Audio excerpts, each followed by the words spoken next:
So you'd like to try a low FODMAP diet, but you don't want to have as much restriction. So how can you get the benefits of a low FODMAP diet without as much elimination? So the first thing is that if you work with a dietitian that specializes in this, like myself, we can do this for you and personalize this in a more efficient way. But here's some tips if that's not an option, or if you just haven't gotten that personalization that you're hoping for, so you're trying to navigate it right now.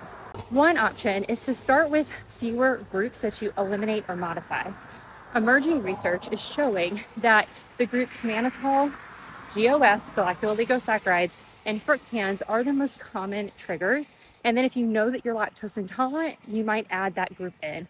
That gives you fewer restrictions across the board that you may be working with. As you're thinking about eliminating a group, instead of a full elimination, you can focus on portion sizes of the foods you eat most frequently. This takes a little bit more work on the front end because you do need to utilize the Monash app, the FODMAP Friendly app. You want to dig through those databases and compare it to what you currently eat. And then instead of eliminating, just reduce the portions to those lower FODMAP or medium, moderate FODMAP portion sizes.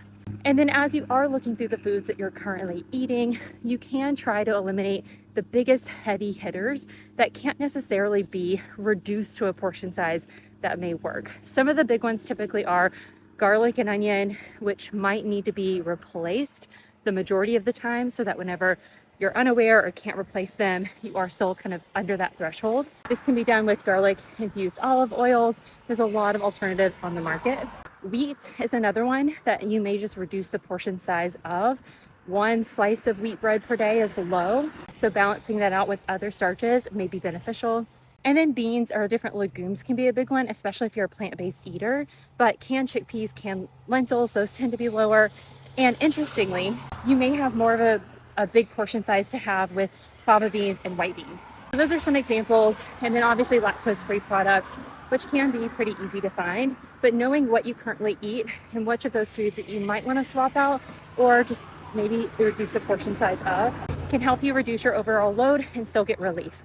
Another option is utilizing something like FODZyme, which is an enzyme that targets a lot of those main groups. That could be an option. And looking for those certified low FODMAP products so that you kind of take the guesswork out of the exact portions of everything you're eating and instead go for those things that are already certified, that have already done the work behind the scenes. What are some other tips that you would add when you're navigating low FODMAP without feeling as restricted?